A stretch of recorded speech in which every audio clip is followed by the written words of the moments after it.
Bismillahirrahmanirrahim. Assalamualaikum warahmatullahi wabarakatuh. Good morning, good afternoon, good evening everyone. How are you today? I hope you are fine. Okay, hello and welcome to my English class. So, in this video, we are going to learn about procedure text. It's about recipe and manual. Have you ever heard about this lesson before? Pernahkah kalian belajar atau mendengar tentang teks prosedur sebelumnya? Jika tidak, mari kita belajar tentang procedure text. Here we go. Okay, so the first one, what do we need to know? The first is, what is procedure text? What is the function of procedure text?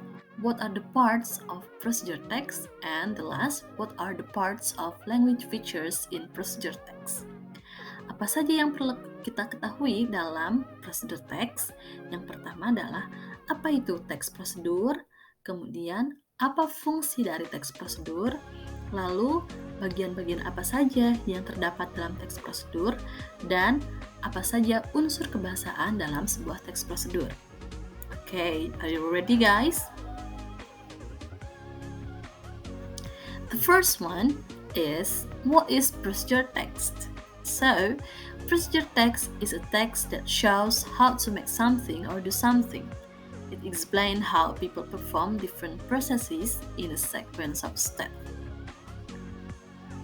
Apa itu prosedur teks? Teks prosedur adalah sebuah teks yang menjelaskan bagaimana membuat atau melakukan sesuatu.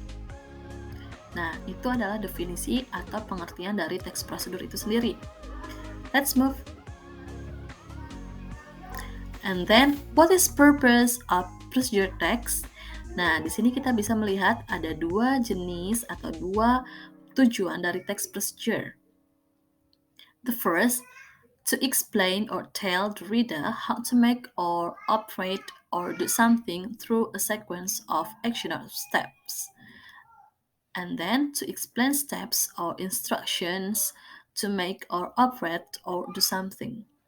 Jadi tujuannya adalah untuk menceritakan atau menjelaskan kepada pembaca bagaimana cara membuat, mengoperasikan, atau melakukan sesuatu dengan urutan yang betul.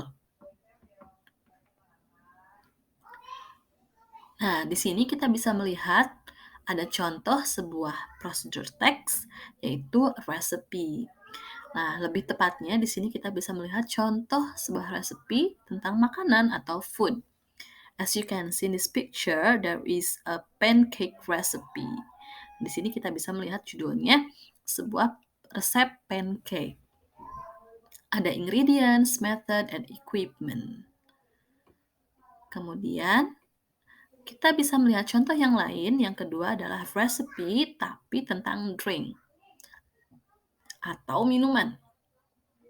Di sini kita bisa melihat sebuah judul, How to Make Iced Tea.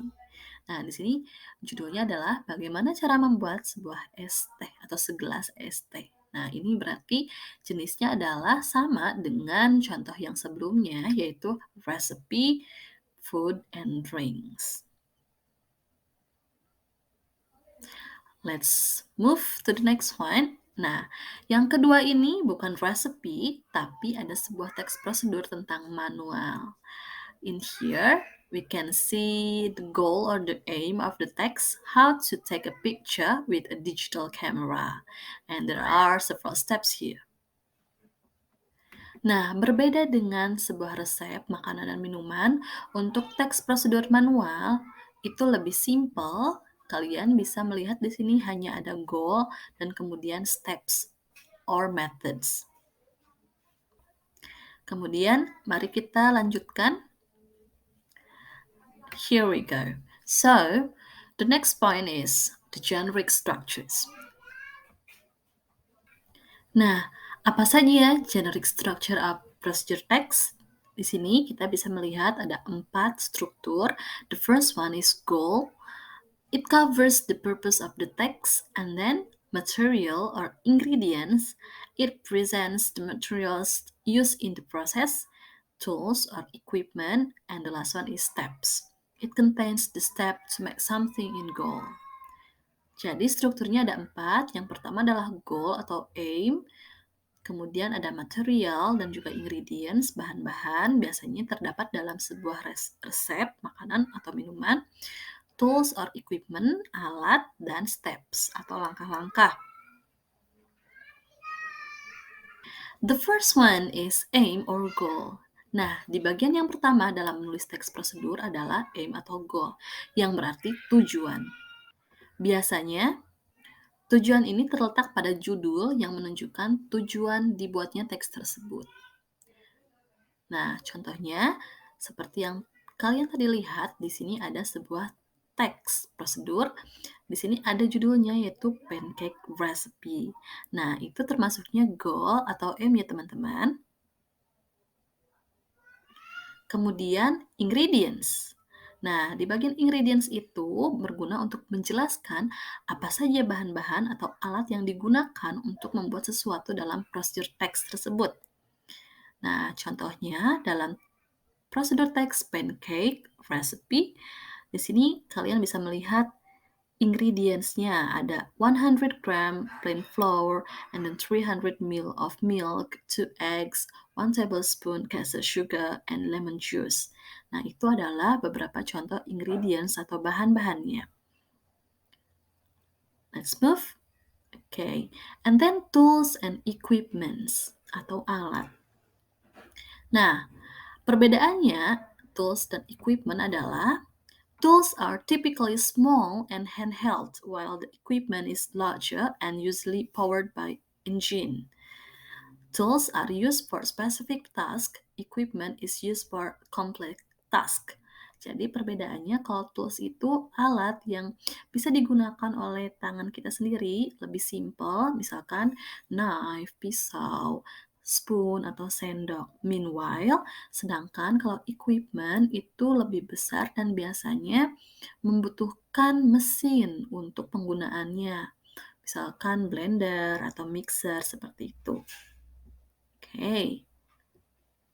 Here we have some vocabularies related to kitchen tools or equipment. Seperti yang bisa kalian lihat di layar, ada beberapa jenis kosakata terkait tools dan equipment yang mungkin secara tidak kalian sadari, kalian sering gunakan ketika kalian memasak sebuah resep.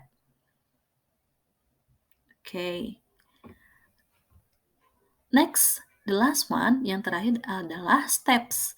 Nah, steps atau method berisi langkah-langkah apa saja yang dilakukan untuk mencapai tujuan dari prosedur teks.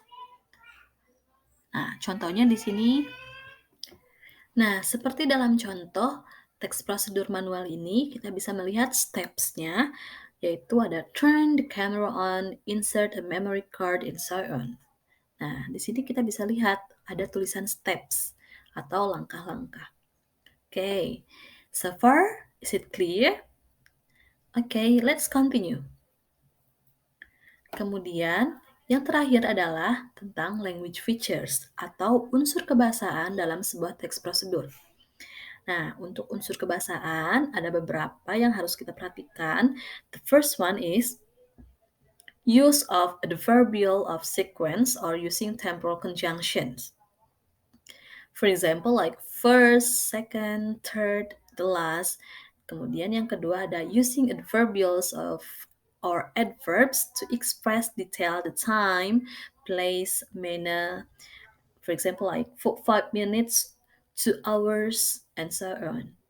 And the third is using action verbs, for example, like make, take, boil, cook.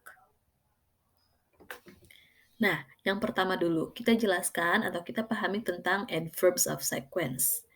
Nah, adverbs of sequence ini digunakan untuk menyatakan urutan. Biasanya kita menggunakan ada first atau pertama, next, kemudian, then, after that, setelah itu, finally, dan yang terakhir seperti itu. Nah, adverbs of sequence ini digunakan dalam bagian steps atau langkah-langkah. Nah, kemudian ada lagi di sini adverb of sequence, contohnya Seperti dalam first, break the eggs. Nah, first di sini adalah sebuah jenis adverbs of sequence. Kemudian ada lagi next, add the eggs. Then, heat the butter in a pan. After that, fill the omelette with bla bla bla. Nah, di sini di kata-kata yang berwarna merah adalah jenis-jenis dari adverbs of sequence.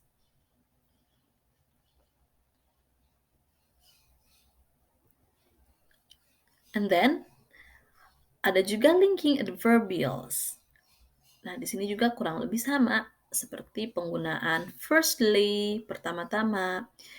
Kemudian ada to begin with, now, then, next, secondly, 10 minutes later, when, and so on. Nah, bisa kalian lihat sendiri di sini, banyak sekali adverb of sequence or linking adverbials that you can use in writing procedure text.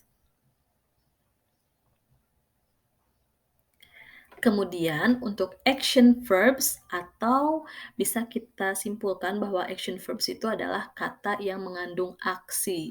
Nah, jika dalam prosedur teks, aksi yang kita gunakan itu bisa kita sesuaikan dengan jenis prosedur teksnya sendiri. Apakah itu resep atau manual. Nah, di sini ada beberapa kosakata dan juga action verbs related to recipe. Contohnya ada steer, grate, slice, mix, grill, break, and so on.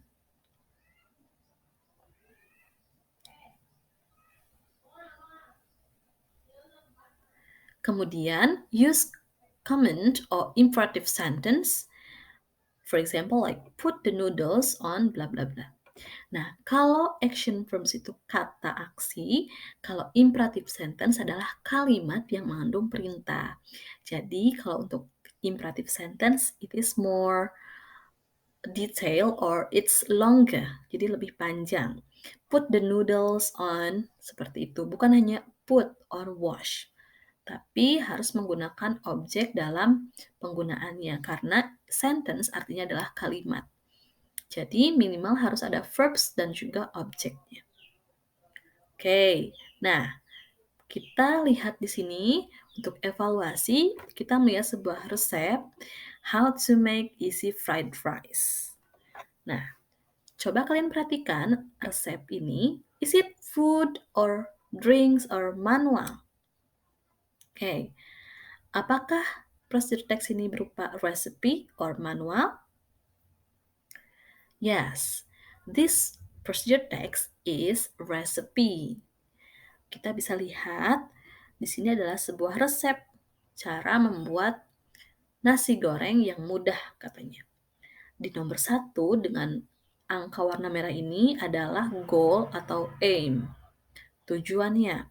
Kemudian di nomor 2 ini adalah ingredients atau bahan-bahan. Dan yang ketiga, instructions adalah steps-nya itu sendiri. Jadi ini strukturnya sudah cukup lengkap ya. Oke. Kemudian bisa kita lihat beberapa action verbs seperti di instruction-nya ada add, and then preheat, and then slide, add, and so on. Seperti itu. Okay, class, this is about our lesson in this video. It's about procedure text, recipe, and manual. Thank you for watching this video. See you in the next video and bye-bye. Assalamualaikum warahmatullahi wabarakatuh.